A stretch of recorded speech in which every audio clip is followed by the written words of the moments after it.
పెళ్ళైనా పండగైనా వేడుక ఏదైనా పట్టు చీరల ప్రత్యేక వేదిక వారాహి సిల్క్స్. తెలంగాణలోని కౌలు రైతుల కోసం సరికొత్త పథకాన్ని తీసుకువచ్చింది కాంగ్రెస్ ప్రభుత్వం. నిరుపేద రైతు కూలీల కుటుంబాలకు ఇందిరమ్మ ఆత్మీయ భరోసా పథకం అమలు చేస్తామని సీఎం రేవంత్ రెడ్డి ప్రకటించారు. అయితే ఇందిరమ్మ ఆత్మీయ భరోసా పైన రాష్ట్ర వ్యాప్తంగా రైతులలో చర్చ జరుగుతోంది.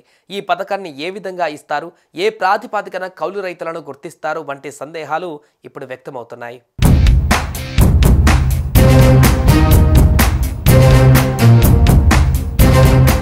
రాష్ట్ర ప్రభుత్వం 11 లక్షల నిరుపేద రైతు కూలీల కుటుంబాలకు ఇందిరమ్మ ఆత్మీయ భరోసా పథకం ద్వారా లబ్ధి చేకూర్చేందుకు సిద్ధమైంది. ఈ నెల 26వ తేదీ నుంచి ఇందిరమ్మ ఆత్మీయ భరోసా పథకం అమలు చేయాలని నిర్ణయించింది. అర్హులైన ప్రతి ఒక్కరికి లబ్ధి చేకూరేలా చర్యలు తీసుకోవాలని సీఎం రేవంత్ రెడ్డి అధికారులను ఆదేశించారు. భూమి లేని వ్యవసాయ రైతు కుటుంబాలకు ఏడాదికి 12,000 రూపాయలు ఇవ్వాలని నిర్ణయం తీసుకున్నట్లుగా సీఎం రేవంత్ రెడ్డి వెల్లడించారు. గతంలో తాను పాదయాత్ర చేసిన సమయంలో కౌలు రైతుల కష్టాలు తన దృష్టికి వచ్చాయని, అందుకే భూమి లేని వ్యవసాయ కుటుంబాలకు కూడా ఏడాదికి 12,000 రూపాయలు ఇవ్వాలని నిర్ణయం తీసుకున్నట్లుగా తెలిపారు.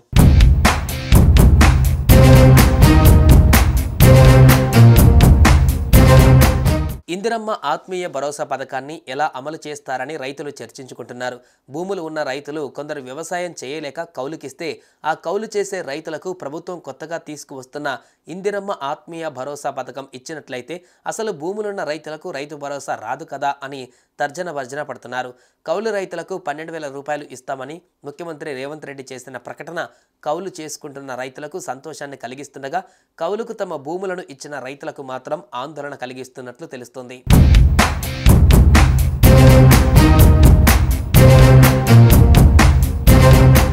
ఎన్ఆర్జీఎస్లో పనిచేసే కూలీలు ఇంటికి ఒకరున్నా ఇద్దరున్నా ఒక కుటుంబం కింద పరిగణించనుంది రాష్ట్ర ప్రభుత్వం. అలా భూమి లేని నిరుపేద రైతు కూలీ కుటుంబాలకు ఏడాదికి 12,000 ఇందిరమ్మ ఆత్మీయ భరోసా ఇచ్చేందుకు జాబితా సిద్ధం చేసినట్టుగా తెలుస్తోంది.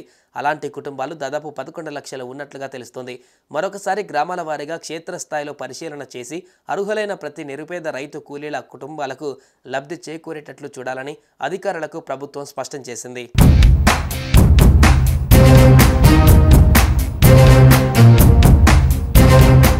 కౌలు రైతులకు ఇందిరమ్మ ఆత్మీయ భరోసా ఇవ్వాలంటే ఆ రైతు ఏ పొలంలో వ్యవసాయం చేస్తున్నారు, దాని తాలూకా కౌలు పత్రాన్ని తీసుకోవాలా? ఒకవేళ అది సదరు రైతు ఇస్తే ఆ రైతుకు రైతు భరోసా వచ్చే అవకాశం ఉంటుందా లేదా? అలాంటప్పుడు కౌలు రైతులకు భూమి ఉన్న రైతులు సహకరించే పరిస్థితి ఉంటుందా అని కూడా చర్చ జరుగుతుంది. దీనిపైన త్వరలోనే విధి విధానాలు విడుదలయ్యే అవకాశాలు ఉన్నాయి. అప్పుడే కౌలు రైతులకు ఇందిరమ్మ భరోసా అమలుపై ఓ కొలిక్కి వచ్చే అవకాశం ఉంది.